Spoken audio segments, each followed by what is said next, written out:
playing with confidence. Searches it inside 50. Inside 50, good hands. Drilling it into centre half forward. That was end-to-end football at its best. Back-to-back goals either side of quarter time. They have done it, the Bulldogs! I'd somebody for you. There ain't no wall I would run through. In your corner when we're ringing the bell. Come hell or high water. I'd fight somebody for you. Yes, hello WAFL fans, welcome one and all to a special on-location edition of Around the WAFL. We are taking the show on the road this evening, and what a show we have got for you WAFL fans, because we have got a huge weekend of football coming up, and we are going to look at all the big games coming your way in the Swan Districts WAFL Premiership season.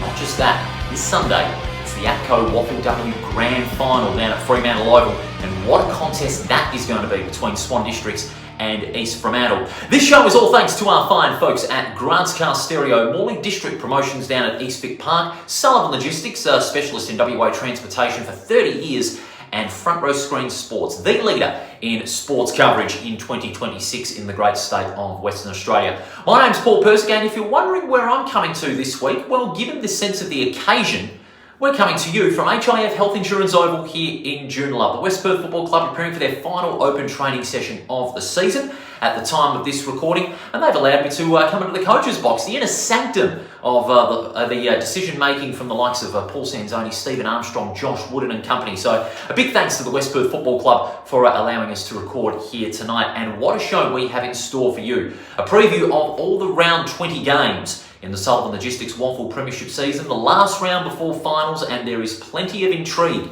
for all the sides that are still fighting it out for a spot in the five. We'll show you a special high-low on where the five teams, Perth, East Perth, South Fremantle, West Coast and Subiaco, can finish after round 20, and I'll give you my picks for the games that are coming your way. Also, we're going on location to Fremantle Oval ahead of the WAFLW Grand Final, a big build-up there. You're going to hear from both the co-captains of Swan Districts as well as their coach Jason Burton, and also the East Fremantle coach David Eames and Captain Tiani Tinkle. I also spoke extensively with Coach Jason Burton on the week off they had following their second semi-final win over Claremont, and the clean bill of health they could have, because word has it that Swan Districts will go into the Grand Final unchanged from their second semi-final win over Claremont just 2 weeks ago. He'll give us the answer to that and other questions in this on-location special here on Around the WAFL, just 72 hours out from the big decider, so be on the lookout for that. We'll also cover that game, by the way, on the Around the WAFL breakdown. We'll tell you more about that later on in the show. Plus, one of the big reasons why we're here tonight, we're going to have a special interview with two West Perth stalwarts who are set to play their combined 575th game for West Perth, respectively. Aaron Black and Shane Nelson. Aaron Black gained 300 and last, and Shane Nelson 275 and last. So a big occasion for the West Perth Football Club this week, and they're out here tonight for their final training session. And you might see on the left-hand side of your screen, they've got a great photo of the two legends holding up the Premiership Cup in 2022 when they beat Claremont in that great grand final out at Leederville Oval, Sullivan Logistics Stadium, the spiritual home of West Perth, before they made the move here to Joondalup in season 1994, and they have been here ever since. But the memories of that day still live on.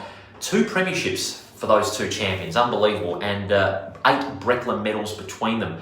And we'll tell you more about their resumes when we chat with the aforementioned legends of the club, Shane Nelson and Aaron Black. And those are not the only retirements that are leading the stories this weekend. We'll tell you more about that during our round 20 preview here on Around the WAFL. It's all thanks to the fine folks at Grants Car Stereo, Morley District Promotions down at East Vic Park, Front Row Screen Sport, the leading distributor in WA football coverage for well over 7 years, and it's only just getting started, and Sullivan Logistics, a specialist in WA transportation for over 30 years. Well, let's get to the big news of the weekend, not just Aaron Black and Shane Nelson's last game, but this.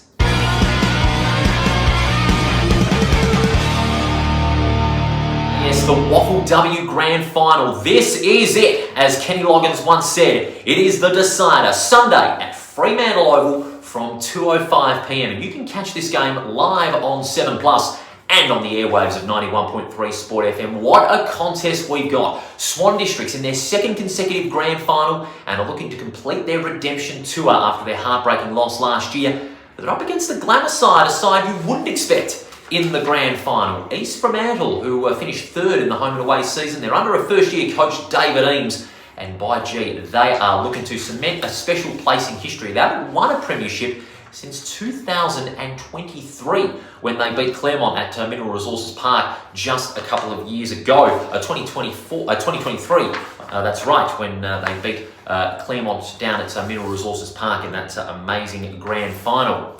But what has been the lead-up? What has it been like for both the teams heading into this grand final, this one-of-a-kind decider at Fremantle Oval? Well, we're going to go on location this week and show you how they got to the grand final and what the lead-up for both Swan Districts and East Fremantle are like, especially when it comes to their list, because they've both got a clean bill of health heading into this game. But we'll get the word of both co-captains and coaches leading into this great encounter.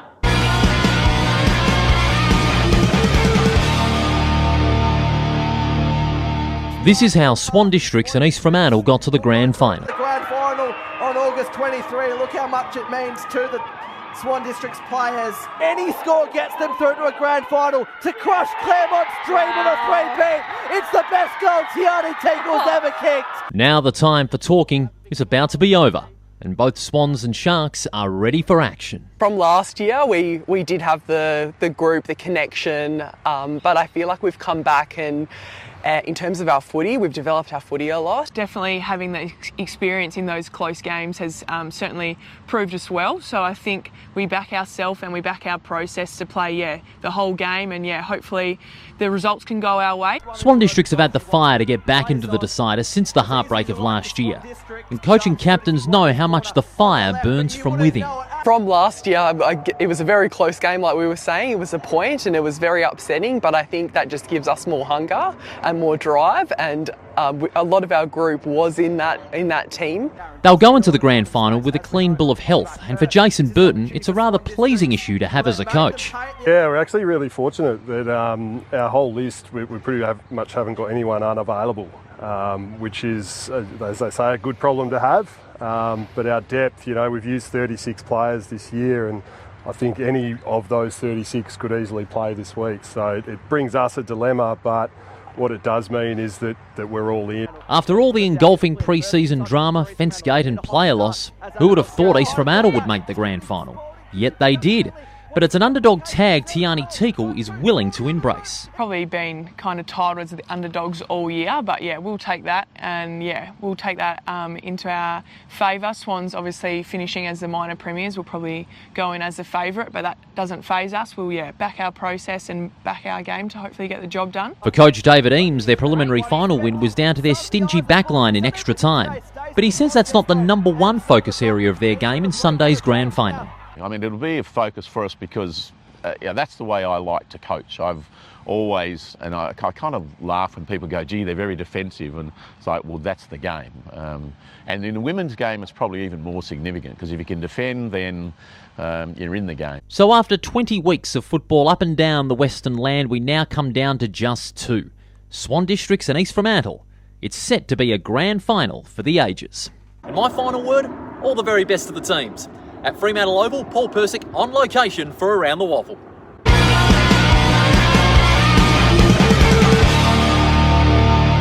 And there you go, Around the WAFL on location, the build-up to the big decider over at Fremantle Oval, and for yours truly, that's the closest you'll ever get to holding a Premiership Cup for real. But big thanks to WA Football for having Around the WAFL, getting involved in this media call that we had this past Tuesday, heading into the grand final at Fremantle Oval. I also spoke extensively with Jason Burton, the Swan Districts coach, heading into this game. You'll hear that chat after the break here on Around the WAFL. It's all thanks to Grant's Car Stereo Morley, Front Row Screen Sport, District Promotions and Sullivan Logistics.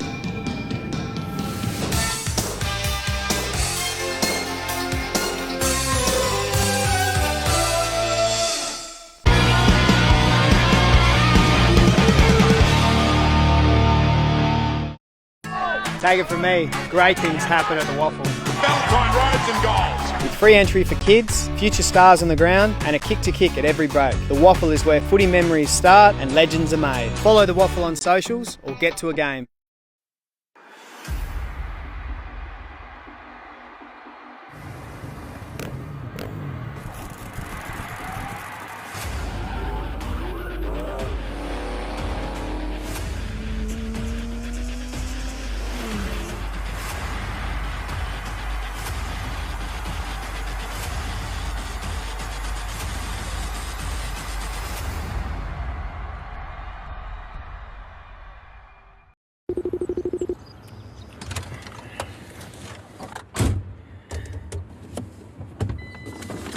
Hey Siri, how to connect Bluetooth to Mac truck?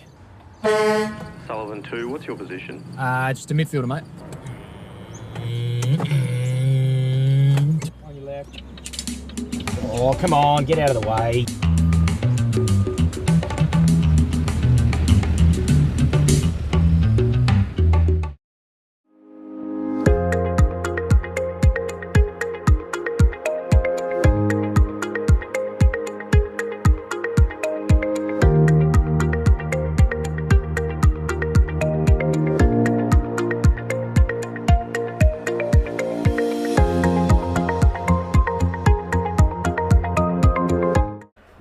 Car Stereo Morley, proudly supplying and fitting quality car stereos for over 15 years, selling top name brands like Alpine, Focal, Rockford Fosgate.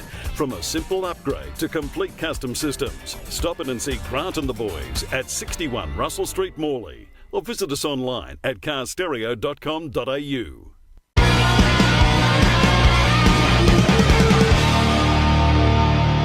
Welcome back to Around the WAFL, a special on-location Around the WAFL preview program. We're coming to you from HIF Health Insurance Oval here in Joondalup as the West Perth guys are getting set for their final training session before their big game coming up on Saturday against Perth. Later on in the show, we're going to have a special interview with Aaron Black and Shane Nelson ahead of their final games at the West Perth Football Club, their final WAFL game. Shane Nelson, 275th and last game, and Aaron Black, the magic milestone 300 and out come 6 o'clock on Saturday. And they're and Aaron Black, by the way, only the third Falcon ever to reach 300 games. We'll talk more about that later. And what an occasion that is going to be. We're looking to see Fremantle Oval packed with fans of both the Black Ducks and the Sharks. And what a game it is going to be. Sunday, 2:05 from Fremantle Oval. And you can see this game live on 7plus and also on the airwaves on 91.3 Sport FM. Both sides have met twice. And of course, both occasions went to Swan Districts. A win back in round 3 by a couple of goals to Swan Districts down at the Good Grocer Park, and then in more convincing style by some 27 points down at Steel Blue Oval in round 14. But home and away records mean absolutely nothing to both these sides. Swan Districts, they're looking to go in unchanged following that win in the second semi-final, but it looked as though East Fremantle might make a change because you heard David Eames during our on-location piece and in the media call, Chloe Colgate, the former player out of Baldivis, who has played 21 WAFLW games in the lead-up to this week's grand final. If she gets selected, she could possibly be a new win for the side. So that is going to be a big question on East Fremantle's mind. If Chloe Colgate comes into the side, who do they replace her with? Because they haven't had a lot of injury troubles. The only minor concern that they had leading into this game was the dislocated finger to Tiana Teagle. Now, she wasn't able to locate the finger back, so able to put the dislocation behind her. She went into the forward line and kicked that winning goal while still suffering from a dislocated finger. But she has told me that the finger has recovered and she'll take the field on Sunday. So it will be interesting to see if Colgate comes into the side, who does go out. So that'll be a bit of a dilemma for David Eames and the coaching staff in the days leading into this grand final, with the teams coming out in less than 48 hours' time. And you'll get them here on Around the WAFL, as well as the big teams for round 20. Now, how I find this game is very, very interesting. It might be a battle of all-out attack versus all-out defence, because the way you saw East Fremantle's backline at their stingy best against Claremont, it really might be an indication that East Fremantle's backline may want to take Swan Districts forwards out of the game. But how good is that Swans forward line? Ash Sharp, who won the Lou Nitter medal, not the Lou Nitter medal rather, if I can get my words out right, was the leading WAFLW goal kicker this season, and she's really found her way back into form. She's come back after a few years away, raising 3 children, and she's back to her best inside the forward 50 and is able to find goals from anywhere. Not just Ashley Sharp, but look at the lineup they have. Amongst the names of the Yarran girls, Summer Yarran, who's been leading the charge, Summer Ajuk, also can have a stint up forward. Gemma Sly can kick the odd goal here and there, and Lauren Quaife in the ruck can give first use to the on-ballers and forwards when the ball is locked in that forward 50, and that is going to come down to East Fremantle's backline having to be as stingy as ever, because if East Fremantle can grind Swan Districts out of the contest and restrict them to, let's say, 2 or 3 goals or less, That might be a difference into winning this game. But Swan Districts, they have got an on-baller brigade that is full of experience and great skill.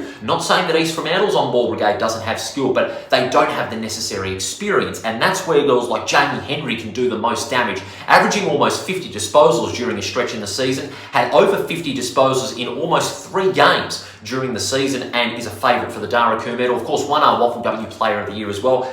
But look at the options she's got for support. Not just Henry, but you also have the likes of Baker, Taylor Edwards, Eliza Gilmy, one of the co-captains, and also we talked about Lauren Quaife's ability in the ruck to give first use to her fellow on-ballers. So it's going to be all about who's going to be the more effective midfield rotation in this grand final. And East Fremantle, they have that desire to really rise above expectations and prove a lot of the critics wrong.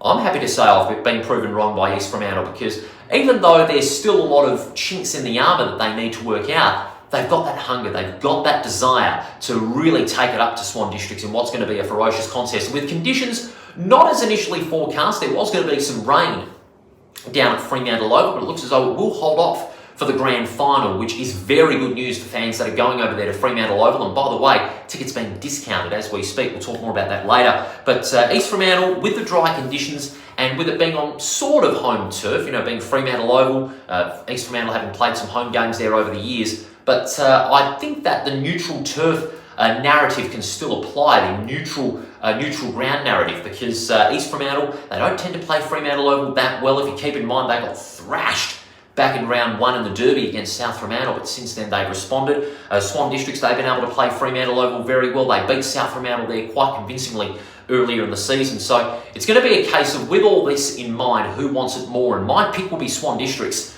You just can't see them losing. And this is no disrespect to East Fremantle. They've got a good, cattle of talent. Repacholi, Wilson Sieber, Jerzy Brown, who is a good goal sneak, Jasmine Johannesson, Miller Spalding and Sarah Wielstra leading that on-ball brigade for East Fremantle. And of course, Tiani Teagle, primarily in defence, can switch up forward and kick the odd goal or two.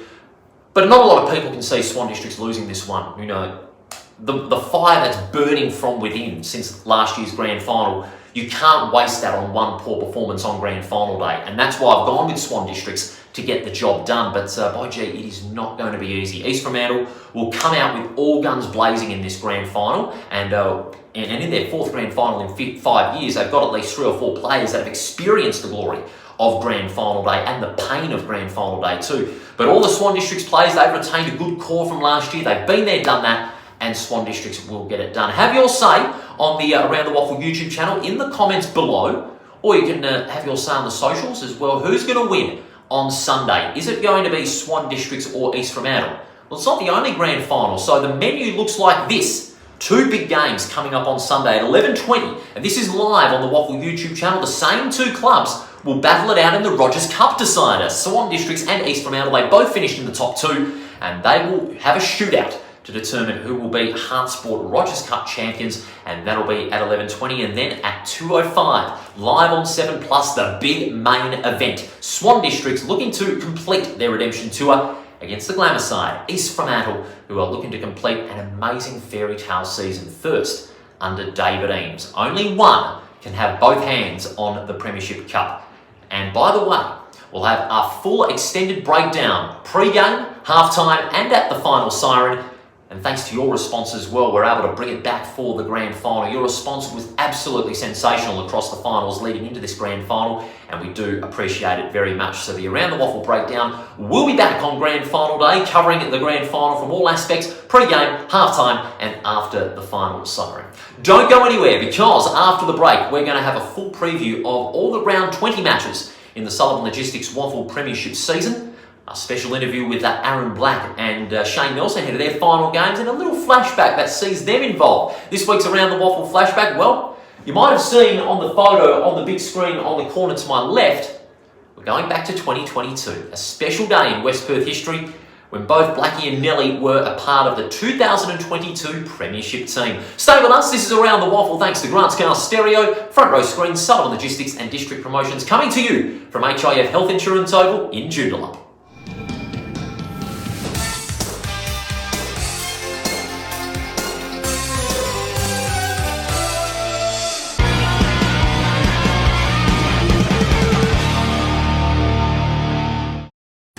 Take it from me, great things happen at the WAFL.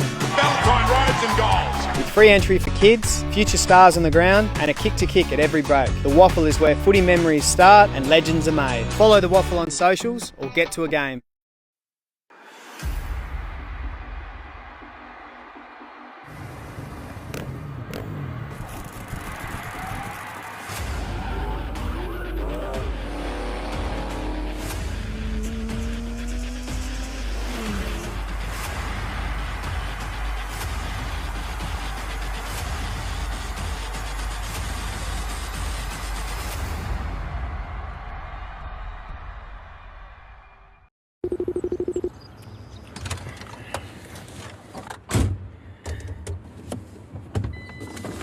Hey Siri, how to connect Bluetooth to Mac truck? Sullivan 2, what's your position? Just a midfielder, mate. On your left. Oh, come on, get out of the way.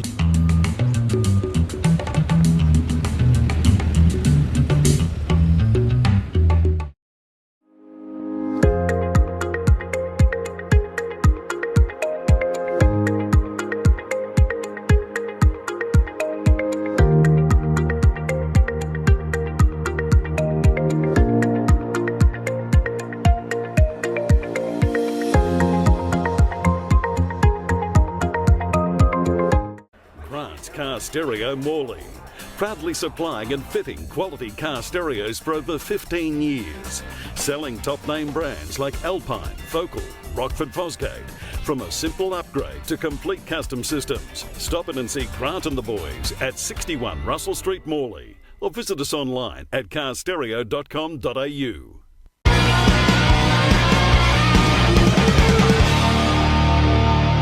Thanks for joining us here on Around the WAFL, our special on-location preview coming to you from HIF Health Insurance Oval in Joondalup. And on a big night, of course, the last training session of the season for West Perth, and of course, the last of Aaron Black and Shane Nelson's career. Later on, I'm going to have a special chat with both Aaron Black and Shane Nelson on the eve of their final games. Aaron Black only the third Falcon to reach 300 games, and Shane Nelson his 275th and final game in a decorated career. We mustn't also forget the retirements of Sam and Josh Rotham, also announced during the week as well. Big round, round 20 of the Southern Logistics WAFL Premiership season, and the final race for those spots in the 5 are going to be essential. We've done a little something called high-low here on Around the WAFL, with all 5 teams featuring in the race for a spot in the 5. Well, for all of Perth, East Perth, South Fremantle, West Coast and Subiaco, their highest finish can be 3rd. They can finish as high as 3rd at the end of the final round, and they can also finish as low as 7th. So percentage might come into the equation. Perth, of course, their percentage could be critical at this time of the season, with the final home and away match to come here at Joondalup against West Perth, and a solid victory for them should be enough to claim the double chance, but a loss does open the way for other clubs to snatch the double chance. East Perth could be one of those clubs after a big win against the Falcons last week, but they did improve their percentage. But will it be enough? As the equation is simple: win and you're in. But you'd love to have that double chance if you're East Perth, wouldn't you? If you want to have that spot in the grand final for a 3rd straight year in a row. And a big clash coming up against Subiaco, and we'll preview that one very shortly. South Fremantle, of course, they are percentage off 3rd place following their win last week over East Fremantle. The reigning premiers, they finish against Peel. But if they drop this weekend, if they lose and the Eagles win, the reigning premiers will be out, and we will have new premiers in 2026. So it is all or nothing for South Fremantle. West Coast, what a season they have had. You know, their best haul of wins, 10 since 2019, and they could be in their first finals berth since 2019 as well, with a win against Claremont. But we've got to hope for a South Fremantle loss to Pure Thunder, and that would open the gates for the West Coast Eagles to enter the finals for their 2nd year in their WAFL history. And Subiaco, well, their percentage is good, 104% compared to 91, but they are a win behind. So they're the ranked outsiders in this race for a final spot. They're not only needing a win against East Perth, but they're needing losses from both West Coast and South Fremantle to possibly claim a spot in the 5, but they're also wanting to finish as high as 3rd, so all results have to go Subiaco's way, not just them beating East Perth on the weekend, and we'll delve into those games a little more, but they could still remain in 7th, even if they beat East Perth, so it could be very interesting indeed. This final round of Sullivan Logistics WAFL Premiership action, and we're going to go to the games right now. By gee, it is a big, big round.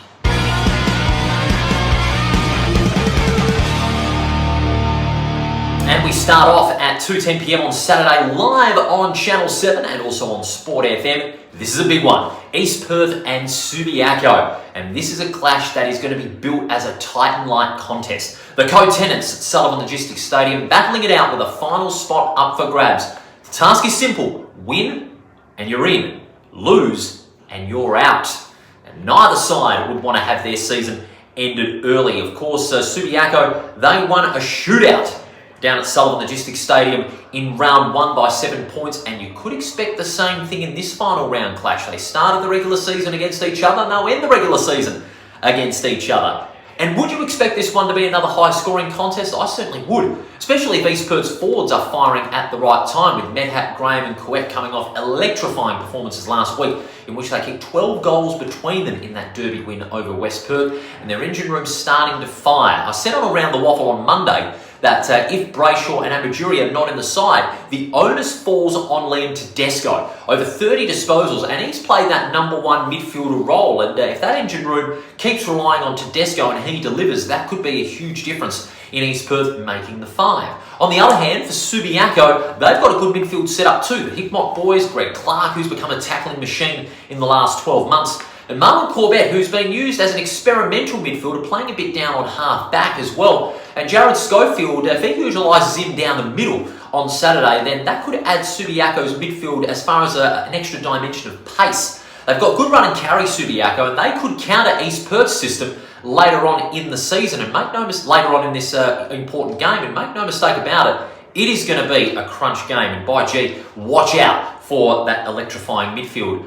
But there needs to be a semblance of consistency if I'm Subiaco. They've been up and down this season. They've been able to be in games where they should not be and not be in games where they should be. But their 1-point win over Claremont last week was all down to desperation in that midfield. They got first of the football. Fraser Rickson, who's developing into a good, strong ruckman over there at Subiaco, gave the Hickmott boys and Corbett first use of the footy. And you can put Stefan Gyro in that midfield rotation as well, but he's a more versatile player than what many may suggest. Some say, oh, he's a midfielder, but he's much more than that. He can drift up into the forward line and kick a couple of goals. He kicked a couple in that win against Claremont as well. So he might be that extra weapon in the 50 if the likes of Borchett and Sokol fail to fire. That is another question too. Does Ben Sokol come back? He's been in and out with injury. He's been playing a bit in the reserves. But if he does come in, then that's an extra option for Subiaco's forward line structure.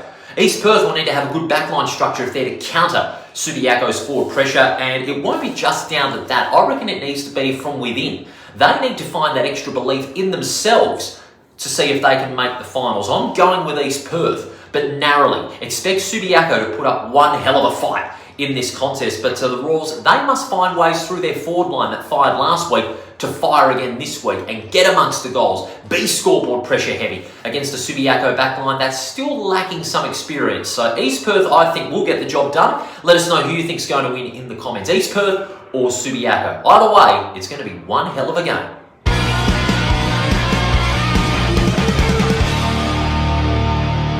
And now we go to Fremantle Oval for another critical contest in round 20. This is live on 7+ and also on the SEN airwaves. It's reigning premiers South Fremantle against premiership favourites for 2026 Peel Thunder. This is a crunch game, make no mistake about it, and a must-win for South Fremantle. Their fate can be in their own hands if they win.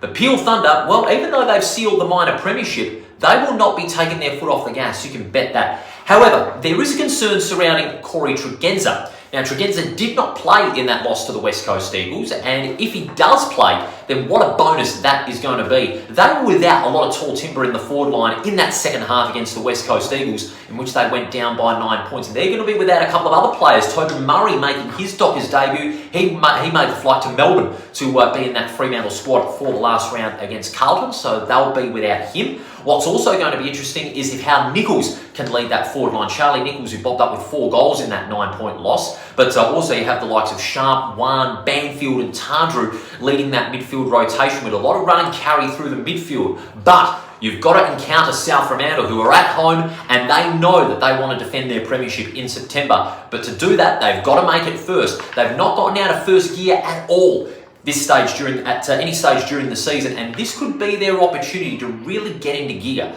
and really prove that they can be a finals quality side against a Peel Thunder side that are Fremantle heavy, pardon me. But their record against Peel Thunder has been mixed to say the least. They have only won 2 out of their last 5. And the last time these two sides met, there was a lot of ill-discipline creeping into the Bulldogs game and a poor first half, some poor decision-making, their disposal was terrible, and that led them to go down by 18 points. But expect this one to be a different game. This is a vastly different game, make no mistake about that. And how important it's going to be is in the first half. If South Fremantle can get first use of the football through the likes of Bletchenden and Florenka and Isaiah Winder, who can get up to 30 disposals, and also when you look at Jermaine Jones, who can be that extra weapon up forward and kick 3 or 4 goals to support Trey Rusco, who kicked 4 on his return, that could be the world of difference for South Fremantle if they can get those weapons up forward to fire. Having said that, it's going to be one in the midfield, you would say. You'd expect Sharp to match up on Bletchenden, expect Banfield to match up on Florenka. Who's going to match up on Winder? That'll be the big question. And the answer to that question could be Toby Wan. So there's plenty of great matchups in the midfield, and that's where the game could be won. And on the wide expanses of Fremantle Oval, where the Bulldogs tend to do quite well against Peel Thunder. In fact, they've been able to have some good games against the Thunder in recent years. In fact, round 2 of last year, they got the game sewn up thanks to a blistering first half. So be on the lookout for a very aggressive South Fremantle on the ball, but be prepared for an equally aggressive Peel Thunder who want to sew up a further slot of momentum heading into the finals and possibly put the Bulldogs out of any chance. But I'm going to go with the Bulldogs here. I just have this feeling at home they're going to sense that extra urgency in this game, and I reckon they could be in for a world of glory, South Fremantle, and put Peel Thunder off the boil a little bit heading into the finals. So I'm going to go South Fremantle, but don't expect this one to be one-sided. You can bet that.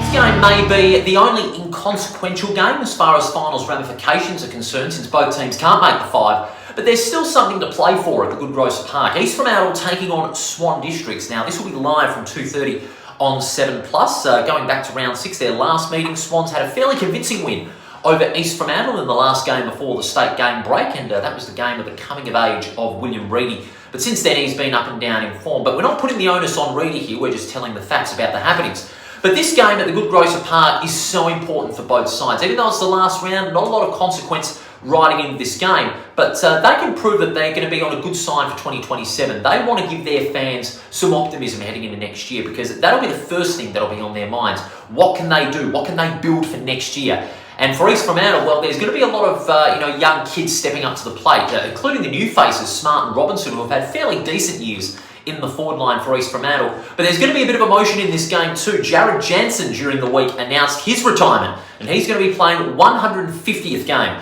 for East Fremantle and his last in the WAFL. He'll retire at the end of this year. There was a great tribute paid by his team during one of their training sessions during the week. But for East Fremantle, they know that a win is a must for them if they want to give their fans some optimism heading into 2027. Kyle Basketball's return last week in the Derby may not have netted a win, but so valuable. That gives East Fremantle's midfield much needed continuity, because that's what they lacked when Basketball was out of the side for some weeks with injury. But when you're looking at this East Fremantle side, we've got a lot of young kids coming up through the ranks. McManus, Corello, Austin Ball, who's been there for a number of years, but he's still got plenty to offer. Zach Peterson, Josh Nathan, Tom Grills, who's also been up there as well, and the experienced faces that are accompanying them and mentoring them very well in Cameron Erdley, the 200-plus game veteran, John O'Marsh, who's having a good season down back, and we mustn't forget as well Lennon Marlin, who played his 100th game a couple of weeks ago. The Swan Districts, they too want to prove something,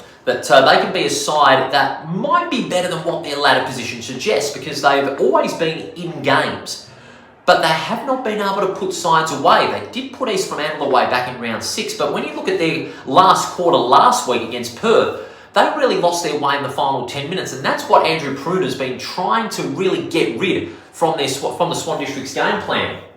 They really want to get it together as far as their 4-quarter form has been concerned. And if they can't do that, then it's going to be very difficult for players like Kelly, Lynch, Coleman, Hinchcliffe and the Kelly boys to have that continuity well established within the Swan Districts lineup. They've got the engine room to fire. Turner. You've also got Cipro, who came off 40 disposals last week, and an impressive outing in that loss to Perth. Of course, you have the likes of Lucas Impey in the ruck. He's going to battle with Stranatica, make no doubt about that. And so that matchup might be the onus to deciding this game. But I'm saying East Fremantle. I reckon the return of Baskerville last week gave the engine room some continuity, and there's a lot of confidence that's needed within the East Fremantle side. Billy Monahan, the coach, is going to be moving the magnets again, and will determine whether East Fremantle can get the job done. I reckon they can. Swan Districts, they lack that final quarter form to get it done, but anything can happen on Saturday.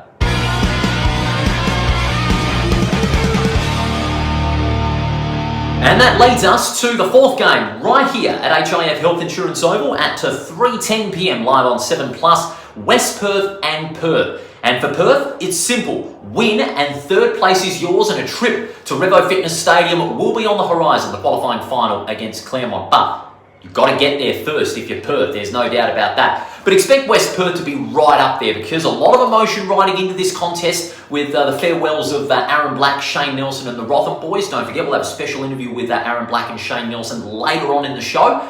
But West Perth will give their fans something to look at in 2027, because there's a lot of good youngsters that have come up through the ranks this year at West Perth and have earned some great opportunities in the league. Harvey Sporton guy with 12 goals in his first 4 games in the league side, so he's been terrific. You look at Chad Molvo, who's really fitted in well in the West Perth engine room.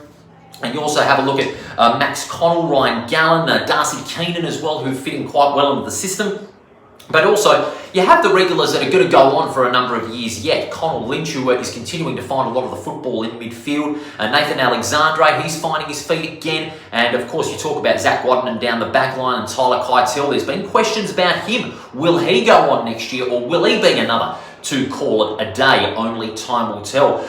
Expect West Perth to be up and about for this contest simply because of the occasion that is ahead of them. But you'd also expect Perth to be up there, because on the form that they're on, they should be favourites to win this match. And by the way, they've also got a milestone too in Corey Byrne. He's playing game 150 this weekend against West Perth on Saturday. So that's a big one for him. So for Perth, they also want to draw motivation for themselves and for their teammate Corey Byrne. The way this game could be won is down to Perth's backline. Now, even though West Perth have found a new layer of flexibility in the forward line through Harvey Sporton Guy, that extra tall timber in the forward line, the backline is really going to be the one that could make a difference in the end. Led by Elijah Scoble, Charlie Dean, who's been in fine form, so is the Silver Fox, Matty Taylor. They have the cattle to shut out any opportunity in the forward line from West Perth. So if they can get it done on a consistent basis, then that is going to be a huge key throughout this game. West Perth's entries inside 50 will need to be a little more polished, however, against that Perth backline, because they can make you pay more often than not. They like to take those intercept marks down the backline and work it through the corridor to give use to the likes of Byrne, Moore, Wills, also Constable and Parfitt, and then deliver it inside 50 to the likes of Schlensog, who is very suitable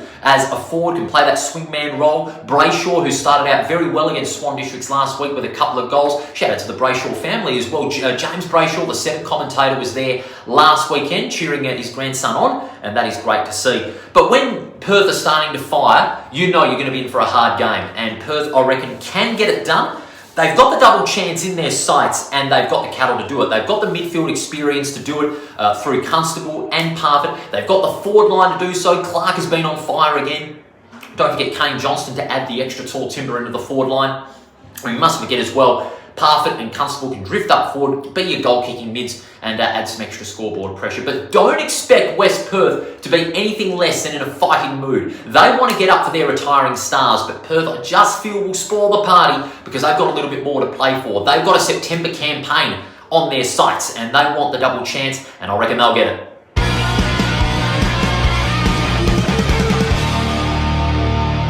Now the final game of the home and away season at Mineral Resources Park. Originally this one was going to be the first game of round 20, but various factors have adjusted that game time. 3:20 on Saturday. The final match of the home and away season, live on 7+. It's West Coast taking on Claremont. And Claremont will have revenge on their eyes for two reasons. One, another loss at home last week to Subiaco, which made their record 5-4, 5 losses and 4 wins at home. But you go back to round 9, a 9-goal third quarter by the Eagles, setting up their 10-point victory.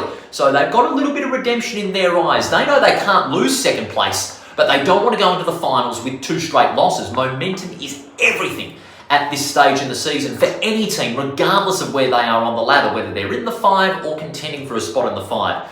But the West Coast Eagles, what a run they've been on. They've won their last 4 games, and they've got some tremendous depth all around the ground. Philly McRae's been the standout, averaging 30 disposals in his last 4 games. He's got that Energizer Bunny appetite to run all afternoon, get first use to the footy and provide great efficient delivery inside that forward 50. Elijah Hewitt, where's his future going to be? Should he be in the AFL side? That will be a big question. When you're looking at the likes of Sandy Brock down the back line, Harry Barnett, Luca Grego, those are the players that are going to be looking at a possible future over there at the Eagles. Matt Flynn, the out-of-contract ruckman, another 40-plus hit-out performance last week in another big win for them, this time in a real tight tussle in the end over Peel Thunder. And that really is an indication that the Eagles should have an extension on the table for Matt Flynn. If there's none, then something is pretty bloody wrong over there at the West Coast WAFL side. But there's very few wrong at the moment when you're looking at the form that they've been on, the amount of talent they have at their disposal. Up forward, you look at some great options in the forward line. Harry Barnett, who bobbed up and kicked a few goals. Jack Williams, Tyrell Dewar, Jack Hutchinson. They can fit into that forward system so well. Claremont, of course, they're going to be without that little spark in the form of Zach Main-Waring. Of course, he'll be out for a couple of weeks with concussion after a nasty incident in that game against Subiaco. But they need some more spark in their midfield. They've got the experience, but they're not firing on a consistent basis. This is where England, Rogers, Eastland and DeLacy need to step up. DeLacy's played more on a wing in the last couple of weeks, and he had some disposals. He had some good level of football in his hands in that loss to Subiaco, but he just needs a little bit more support. Of course, Hardesty was out. Mountford also didn't play a role in that game, but they should be back in time for the first final. And when you're looking at a couple of the other players that are looking to really make a statement, Gowdy, he kicked the odd goal in the last few weeks, but hasn't made enough of an impact. The two debutantes, Gale and Melody, all were serviceable, and they want to get some more miles in the legs heading into the finals. But I reckon when you're looking at the hunger that the Eagles show and the way they've been playing their football and the way they can take it to high-quality opposition, shows their vast improvement in 2026, I reckon they can take Claremont here. They'll run the gamut, the West Coast Eagles. I reckon with the way they've been playing, their brand of football, which has been so good in the last 12 weeks or so, they'll run the gamut. They'll beat Claremont, but they won't make the 5. I think the 5 will remain as it is. But West Coast, I think, will say goodbye to 2026 on a winning note. They can beat Claremont for the second time in a row and really make a statement to the rest of the competition that they'll be a contender in 2027. But Claremont, if they want to win, well, they've got to get more out of their midfield and more scoreboard pressure inside 50. But what a game that is going to be, West Coast and Claremont, to conclude the home and away season of 2026. Stay where you are, folks. After the break here at HIF Health Insurance Oval, we're going to have a special interview with 2 departing Falcons legends. 575 games they'll finish on combined, and a resume that speaks for itself. I'll be chatting with Aaron Black and Shane Nelson after the break here on Around the WAFL. It's all thanks to our fine folks at Grants Car Stereo, Sullivan Logistics, Front Row Screen Sport and District Promotions. Our chat with 2 Falcons stalwarts to come after this.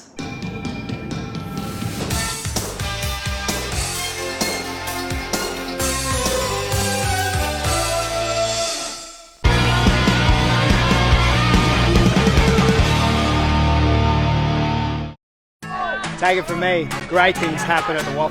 Valentine roads and goals. With free entry for kids, future stars on the ground, and a kick to kick at every break. The WAFL is where footy memories start and legends are made. Follow the WAFL on socials or get to a game.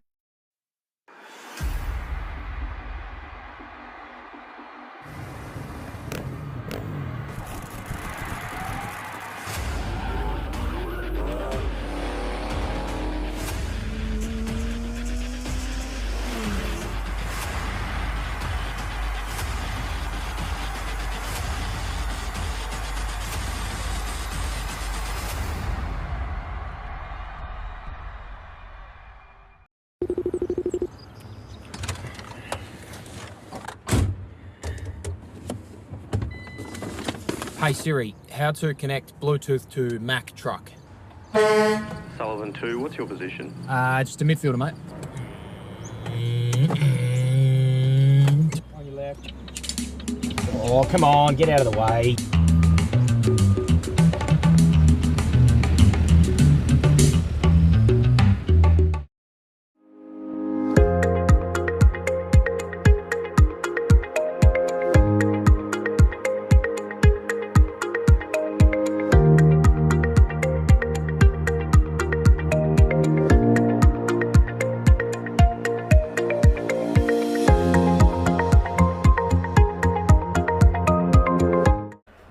Car Stereo Morley, proudly supplying and fitting quality car stereos for over 15 years, selling top name brands like Alpine, Focal, Rockford Fosgate, from a simple upgrade to complete custom systems. Stop in and see Grant and the boys at 61 Russell Street, Morley, or visit us online at carstereo.com.au.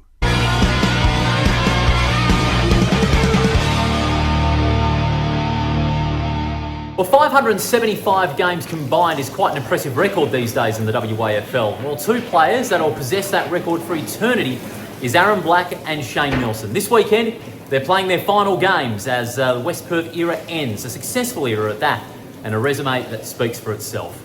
An era where one club loyalty is very rare in any level of football. These guys are the brightest diamonds in that category, and they're good enough to join me. Aaron and Shane, congratulations on an outstanding career. You looking forward to Saturday?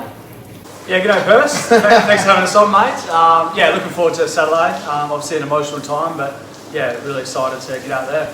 It feels like a long time, Blackie, since you made your league debut against South Fremantle on this very ground 16 years ago. What can you remember of that day? In South Freya, I think it was. Yeah. Not this ground, in South Freya. In South Freya. It was wet and we lost by like 80 points, so not overly fond memories. Not the biggest fan of playing in the wet. But yeah, it feels like a long time ago, but it was the start of a hell of a journey, that's for sure. It's been a long journey, hasn't it? Full of great memories, full of great games and a lot of highlights as well. But those first couple of years on West Perth were just starting to re-establish themselves again as a contender. What do you remember from that time playing against, alongside some great players and with a variety of players you had the privilege of playing against in that era? Yeah, look, honestly, it's pretty hard to remember back that far. I've had a few head knocks along the way too, so memory's not great. I think the biggest thing, I actually do remember compared to now, is how many people used to be around the outside of grounds, and that's how much WAFL's changed since then. There were 3,000 or 4,000 people there back then from memory, but obviously you go through ebbs and flows. I think in 2022 and the years leading up to, the training standard was really, really high. It was probably no different back to when I started. I think we finished 5th in 2010 and 4th in 2011. So when I was starting, we were actually a relatively good side, and we were there and thereabouts back then. So the training standard and the players were playing really high quality. Shane, what about your first few years? You, of course, won a Colts Best and Fairest in 2010. Aaron Black, of course, won the year before you. And then you made your league debut in 2012, a year after you were in the WA Under-18 State Academy. What do you remember from your first league game? Yeah, probably similar to Blackie. I think it was wet. I was out here at Arena Joondalup against Peel, I think it was. And yeah, just remember it being such a surreal feeling, and just obviously when you make your debut, it's such a great moment for yourself and your family. It was a great day, and I think we ended up having the win as well, which was nice. So obvious highlights was your premiership in 2013, a few years after you made your debut, and you had the privilege of playing under a variety of coaches that guided you to premierships. You talk about the likes of Monaghan, Valentine, Salisic, Harris and Sanzoni. First of all, you, Blackie, who are the coaches that have stood out to you the most across your career, given that they all approach the game differently? Yeah, they're very, very different, and I guess at different phases of your career, the kind of player that you are dictates how you're impacted by a coach. I think early on with Bill, he was pretty ruthless with some of us young guys. I specifically remember him being really hard on me, particularly during footage sessions. But getting to know him and talking to him now, in hindsight, a lot of that was because he saw something in me as a footballer, and I think, you know, getting to Jeff probably, I had a bit more of a licence at that stage. I was the captain of the club, and I was in a really good time on my own personal footy journey, so I was playing at a really high level, and he kind of let me basically do whatever I wanted. So, you know, they probably, for different reasons, had big impacts on my footy career. Shane, do you remember the same sort of a way that Billy, as a coach, was ruthless? Also, Shane, of course, Jeff Valentine, Darren Harris, Salisic, and now Sanzoni. Did they have that same effect on you, like Blackie as a player? Yeah, similar sort of thing. Obviously started with Bill, and he was my first lead coach, and yeah, he sort of helped me grow as a player and as a person, and yeah, sort of set me up for future success, and taught me what it was all about to really play at this level, and what it sort of took. So he started that path for me, and then yeah, obviously Jeff and Harrow and Sandra and Jace, you know, all had big impacts in different ways across my journey. But yeah, been fortunate enough to have such great coaches and mentors throughout my career. What about your performances as a team and all that? As a collective, the way you played as a team was, you know, always as a united front, like many WAFL clubs, but not as West Perth in the era where you played in premierships and finals on a regular basis. Shane, what does that mean to you to play at a club that has a tremendous united front, like we're seeing here tonight with this final open training session of the year? How does that, you know, have a positive effect on you as a footballer? Yeah, I think one of the biggest things about this footy club, from when I first started as well, is the culture that we have, and it's well known around the outside of the four walls as well, how good the West Perth culture is, and yeah, particularly early on, we didn't have the most talented side or the star players, you know, that other teams had, but we had a connection and we knew each other's strengths and weaknesses really well, and when we were able to play good footy, that was because of the way that we connected together, and yeah, it really grew as a team.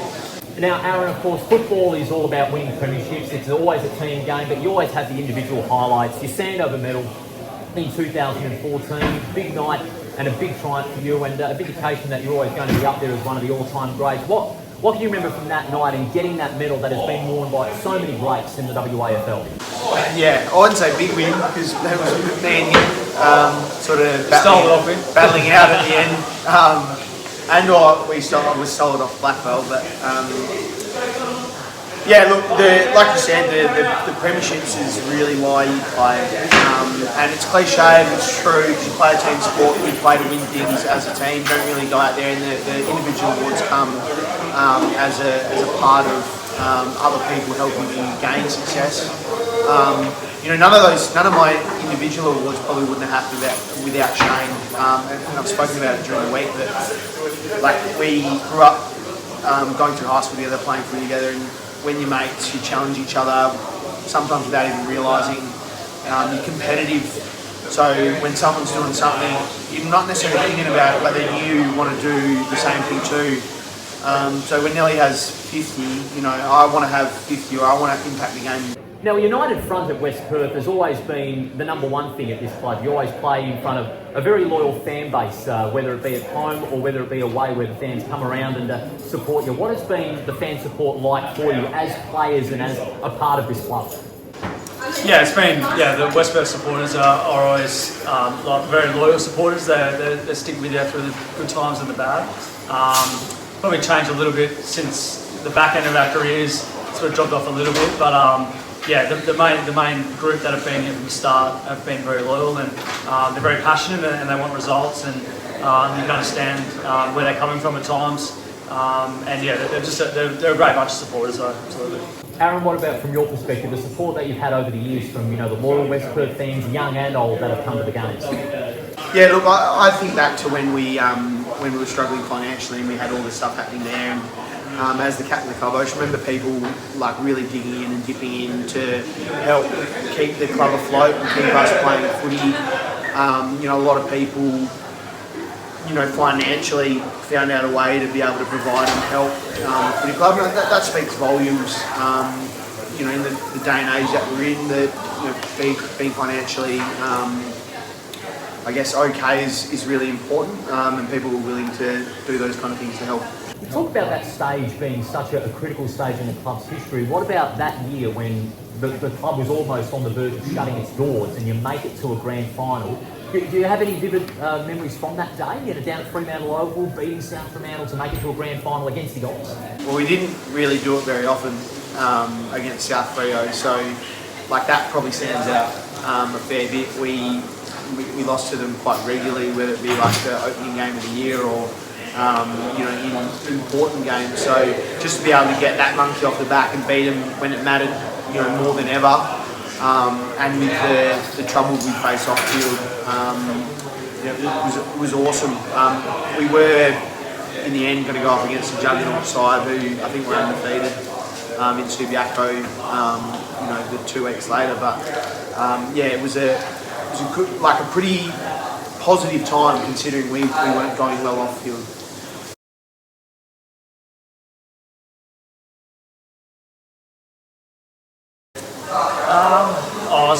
There's probably been a few.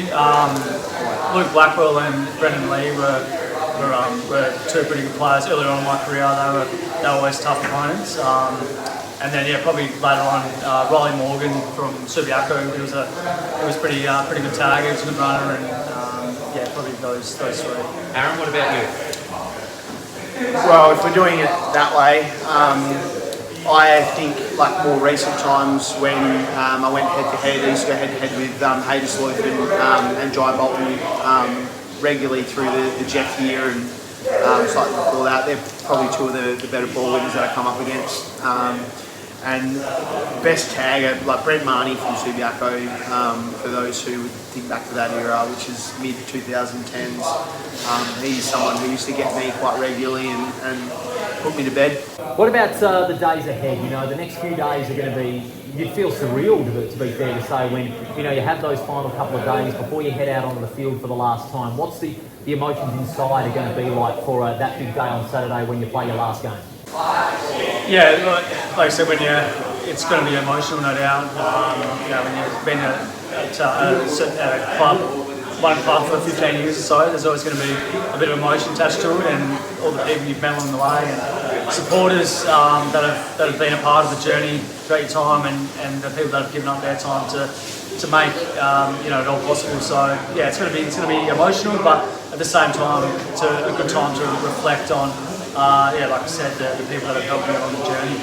And Aaron, not only in your last game, but 300, which is rare in Falcon land, only the 3rd player to reach 300 games.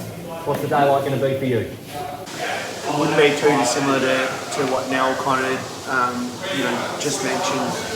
Obviously, emotions will be high and flowing, and I'm an emotional cat, and I'm sure I'll cry at some stage, whether it be before or after. Good time to reflect. I think the biggest thing that I've reflected on is just a good time to enjoy it with Shane. Whether or not either of us were ever really ready, I think we both think we could continue to play for a very long time. But to be able to do it with someone you've spent 20 years of your life with is something that probably 0 people get to do, and we're lucky enough to do it at arguably the highest level outside the AFL. And one more, Black, we nearly forgot to mention this. How do you put up with having one game in the AFL? Of course, you had a big dream over there at the West Coast Eagles. You played one AFL game there. And how do you put up being with alternatively known as Jeff from Finance? Yeah, well, some boys in the background being a bit silly. I think it's funny. It's hilarious. The irony of it is, I've said it before, I'm terrible with money. So, I'm Jeff from Finance, but I'm not good with money. So, it's just all fun and games. I enjoy it. It is what it is. But I've got a few worse nicknames than that, mate. So, I'm going with that one. As you guys head into your last match, I just want to say on behalf of all Around the WAFL fans that watch the show, and all West Perth fans that have supported you over the years, and from another West Perth man, thank you for the memories, thank you for all the inspiration, thank you for being West Perth through and through, and all the best post-WAFL. Thanks so much. Cheers, Bob. Thanks.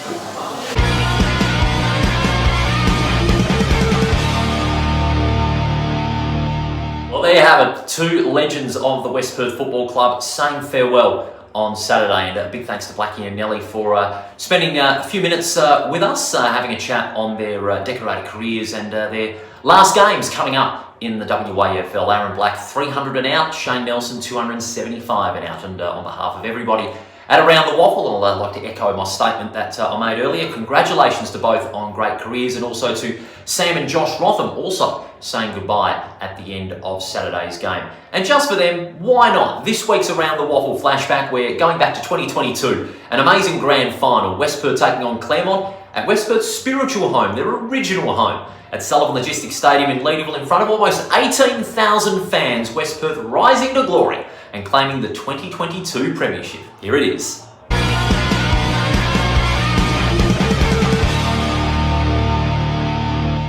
So all on the line for these two great clubs. Umpire Cam Jones in his first league grand final gets us underway. Lucy's kick, run down. West Perth pressure through the roof. Rundle for 2 in a minute. Off the right boot. The 20-year-old has done it again. And the Falcons have 2 in the space of 60 seconds. A lot of players around the fall of this footy, and it spills out West Perth's way. Hinder with the sidestep. Straightens up and kicks long. Turns the defence around. Pressure on Claremont back here. Dobson back with the flight, has plucked it. Keeps it inside the field of play. Rogers on the bounce to collect. Normally pretty creative in this situation. Goes with the banana towards the goal square. It keeps stripping back on goal. One-on-one contest. Free kick and quick goal. Advantage is paid and the Tigers are on the board. A goal to Spivey. Gets it over the back of the defence. Pecoraro under pressure. Mania just gave him a bit too much room. Now he comes back. Applies enough pressure to make an errant kick. Oh. Little inside-out torpedo. Works out perfectly. And the mark has been taken. The big game, the only top-level game in the country at the moment. Pearce, Jukic, stand start. A floater. Martinez with courage. Kernan at the spill. An opportunity. Lynch from 35 out. The response immediate. Dramatically so. Again here, they've turned it over. This is shades of the qualifying final. They're going to get butchered from one end. Keitel takes the mark, and the Tigers have got no one else to blame. The kick low. Martinez couldn't take it. Hassled by Kernan. Releases the hand pass. West Perth threading it through again. Hamp against his old team. That one hurts. And the Falcons are making a break. Kick gets high up and under it. Towards the top of the goal square. Pecoraro. And hang on, there's a whistle for a block. It's going Claremont's way. Goal midway through the second quarter. They desperately need this one, the Tigers. And Spivey delivers his second. And there is a pulse for the Tigers. Makes enough distance. Keitel up the ground. He dropped the mark. Lucy. Now they can create. Martinez. It's a nice ball for Hardesty. He's 55 out. What's he going to do? Mountford. He's 60 out. He's kicked a long bomb in the qualifying final. Gives his plenty. Goes all the way. The captain with a mighty launch. Edwards straight out the front door. Has a bounce. Carries it past the 50. Long on goal from Edwards. It's away to the right. Buller. He's got it. Buller's getting brilliant. Overhead. They're running for him. Back inboard. Smallwood. Another pass. Oh, this is England. It sits. He's got Manuel over the top. He goes himself. He kicks the goal. Kick was partially smothered as well. Elliott. Is he going to be clean with the kick? Back towards the wing. Gordon! What a mark for the ages in a grand final. Claremont breakaway. Elliott. Chased by Hinder. Wonderful effort from the youngster. And he's got him. Direct path to goal. Dobson is there. Off hands, not, goes to ground. Davis, kick smothered. Dobson off the deck with a soccer goal! Who would have thought it? And there it is. The siren has gone, and at their spiritual home, it's a premiership for West Perth.